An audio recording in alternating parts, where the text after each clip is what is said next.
Hi everyone and welcome to the Hitwise webinar. Today we're going to be talking about audience-based analytics in publishing, how to increase and retain your readership. The webinar will last for about 10 minutes and any other questions you have you can follow up with your account manager afterwards. So before we get started, just a little bit about Hitwise, who we are and what we do, just to set some of the context for some of the insights I'm going to be presenting. Hitwise have been in the market in the competitive intelligence space for over 20 years, measuring online behaviours, search and web behaviours as well. And we pride ourselves on three core things around our data. The first is our sample size within the three markets that we operate, the UK, the US and Australia. Within the UK, we have over 3 million people in our online panel that we are monitoring their search behaviour, their web behaviour, and half of that is made up of mobile devices, the other half from desktop as well. Our depth of our data, due to the size of the panel that we have, we're monitoring over 9 million websites, 160 million keywords and thousands of consumer attributes which are now in place within our platform from our partnership with Kantar Media TGI. So really looking at not just the behaviour but the who behind the behaviour. And finally, the data frequency. So we can look at analytics from an hourly perspective, an hourly insight, right through to yearly trends. So whether you're wanting to look at a very specific period of time, maybe it's a Black Friday, Sunday, Cyber Monday, and wanting to understand behaviour at an hourly level, we can produce those results. Or if you're just looking at the wider picture, you can aggregate the data in that way as well. So the three things we're going to look at in this 10-minute session is acquisition, how to use AMP to your advantage, loyalty, how to engage with your exclusive audience, and finally informing your commercial efforts. How can you use audience analytics to monetize on this insight?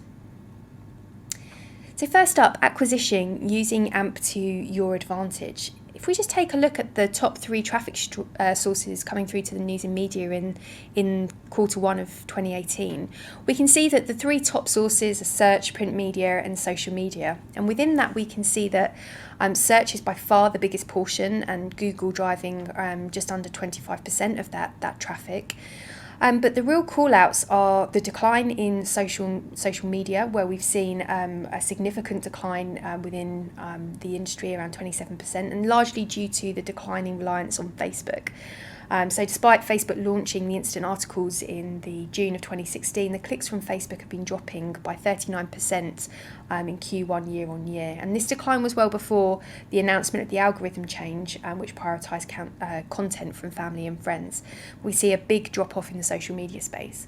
But space where we've seen a significant increase, a fastest growing source, is in the print media, where we see traffic to and from news and media grown by 44% year on year, and a significant portion of this was driven by Google AMP. So taking a step through then to who's been using AMP to advantage, if we just take a look at the top 10 rankings on the general site versus AMP pages, we can see just in this example, within the week ending, just 1 week ending the 21st of April, the top 10 publishers, we can see The Sun at number 4, The Mirror number 6, Daily Express at number 7. But if we flip this and we look at those that are using AMP, we can see a significant shift in rankings. For example, The Sun moving from 4th to 1st, The Mirror from 6th to 2nd, and the Daily Express moving from 7th through to 4th. So a significant shift there. And what we can see with those particular publishers is that 20% of their traffic was on AMP in comparison to those other publishers there as well. And if we take a little bit of a closer look at what's kind of making some of this up, and we can see that the independents saw an increased traffic to their AMP pages of around 21% bolster, and this is really telling the story that that increase in AMP traffic is really generating some significant total site increase in traffic as well.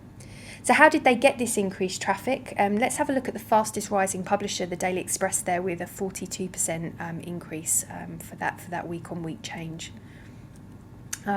So the Daily Express, we saw that the top AMP articles related to royal coverage. They were looking at anger over Meghan Markle's royal title, and baby news was driving a significant amount. If we take a little bit of a closer look at this Daily Express audience, we can see that 75 percent of their audience is not an AMP audience, but 25% is coming through from AMP. And when we take a closer look at the differences in this audience, we can see that the AMP audience are much younger, 18 to 34-year-olds, more likely to be in London. They tend to be risk takers, career focused, those that like to stand out from the crowd. And in comparison, the Daily Express general site audience tend to be older, based in the northeast of the west of the country, and they prefer routine. They like to read the news every day. They enjoy learning, and they're more health conscious. So it's really interesting as a kind of a first stab here is just to look at those differences between the general audience and the AMP audience, and using that Kantar Media TGI data in here to really enhance that view of who they are and how their attitudes differ as well. And we have a look at those searches between the two audiences, so the general site versus the AMP audience. We can see that that's largely differed as well in the past week. The general site audience tends to be searching for branded terms like the Daily Express, Express Online, Sunday Express, etc. And in the past week, they've been searching for particular TV shows, exchange rates, before they're going through to a Daily Express article. In comparison, the AMP audience tend to be searching for less branded terms. They tend to be looking for kind of political, celebrity, football and tech, which really goes to show those types of search behaviours and the importance of pulling through that audience into AMP, those kind of agnostic, they don't mind where the news is coming from, they're just interested in picking up that latest news. So, AMP is a key source of traffic for acquiring new audiences, as we've shown in that example with the Daily Express, and seeing that 42% rise in AMP traffic and 20% rise in overall site visits. And so Daily Express are not only attracting a completely different demographic through AMP, they're also getting traffic from different searches, needs than that general audience. So it's really about growing that overall content share. So number 2, engaging with your exclusive audience and how to generate loyalty. So there's no surprise here that people are reading more than one source of media, publisher or a magazine, and AMP makes this even more easier and much more accessible. So the question really becomes, how do we keep our exclusive audience exclusive and keep coming back to you? If we look at this example of the Vogue audience and the Cosmopolitan audience, what we're looking at here in the 4 weeks leading to the 21st of April is people who've only been to Cosmopolitan in this period, which is around 444,000 people. And then those people who've only been to Vogue within this period, which is around 181,000 people. And what we're interested in here is, one is understanding that audience size, but also importantly, what is the shared audience between these two brands as well. And we can see that there are around 29,000 people who went to Vogue and to Cosmopolitan, and that's around 14% shared audience for Vogue and 6% for Cosmo. So the question for Vogue is, how can they keep their unique audience? And also, how could they think about transferring that 14% shared audience over to themselves as well? So if we take a little bit of a closer look and understand what makes up each segment and what makes them unique. While the demographics are pretty similar across the board, they're females 18 to 24, it's actually their kind of attitudes and their preferences that are the real differences behind them, and those differences in buying behaviours and brands.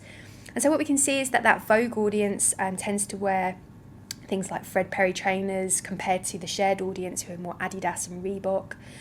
Vogue audience tends to prefer premium foods, whereas the shared audience, we have more search around organic fruit and veg. The Vogue exclusive also like challenges and change, and whereas in comparison that shared audience are much more spontaneous, and the Cosmo audience prefer to be in kind of control and tend to express themselves as quite strong personalities. So very, very kind of similar demographics, but the preferences within them are completely different. So if we take that step further and we look at a particular topic, and we're going to look at hair searches and the different variations, what we can begin to understand is the ways in which this group are searching for particular topics. And when we look at that exclusive Vogue audience and there's hair searches, and we look at those particular areas of products and colours and advice, we start to really drill down in those variations to begin to understand what is unique to that audience. And we could, in comparison, look at the Cosmo audience, exclusive audience, and look at those differences. And we could also look at that overlap audience between Vogue and Cosmo and see what are the terms that that group are searching. So if we were in an acquisition mindset, we could be thinking about how could I go after that overlap audience by understanding their particular search behaviour around hair topics and so on. So it's really about identifying that unique audience. It's really understanding that long tail specific to your exclusive audience to really drive tailored content, advice, and those inspirational ideas as well. So then the third section is how to use audience analytics to monetize and inform your commercial efforts. So as an example to help with this one, I wanted to use the launch of Tesla's first mass market mid-range electric car that they launched back in July 2017, which came into market for around $35,000. And what was interesting through this release is that what we could see in the search behaviour of these audiences who've been searching for electric cars, we could see this ramp up in July to 127,000 for those in market searching for the Tesla Model S, X and 3. So we can see the direct uplift in that campaign. But what was really interesting was this halo effect that it had on all search terms around electric cars within that same period. So we can see this massive ramp up into July to 258,000 people, nearly 259,000 people who've been searching for electric cars. That's a 108% month-on-month growth in that same period. And how could we leverage that? How could we monetize that? Well, if we take that audience of people who've been searching for the Tesla 3 and we created an audience and said people who've been searching for that and they have a household income of 70k plus, so people who were less kind of aspirational and more actually could afford to make this purchase. And we had a look at their interaction with different publishing brands, and in this example, TechRadar, we can begin to prove through engagement metrics and other benchmarking metrics that TechRadar have exactly the right audience for advertising to this for this brand. So in this example, this Tesla search audience who earns more than 70,000 coming through to TechRadar, we can see that they on average spend much longer on this site than the online population. They visit TechRadar more often than the online population, and there's a greater reach. So there's really an opportunity here to demonstrate to an advertiser that you have the right audience for their offering. And taking it a step further, if you're in a position where you can use search to be able to inform the content in the display ads for commercial uses, you can use that search behaviour, that unique search behaviour by the Tesla audience to understand what type of content or wording or USP would help bring them through. So in this example, we can see that the Tesla Model S, we can see that the reviews are really high up here. So we'd be thinking about using that in the advertising as well. So just showing how your publication has that high reach and that high engagement, and being able to tell that story to brands using audience-based metrics. So those are the three core areas. So just as a wrap up, the key takeaway is how can you optimize your AMP strategy to attract new audiences, really thinking about your acquisition strategy. How can you identify what makes your exclusive audience unique? How can you drive loyalty? And how can you use content to really drive that loyalty and that understanding of the audience? And finally, how can you use that audience-based engagement metrics to build a case for your commercial team? So we looked at that example of Tesla and proving that you have the right audience coming through to your property, your website. Thank you very much for your time. If you have any questions, please do reach out to your account manager or drop us an email, the email address on the screen. Thanks very much.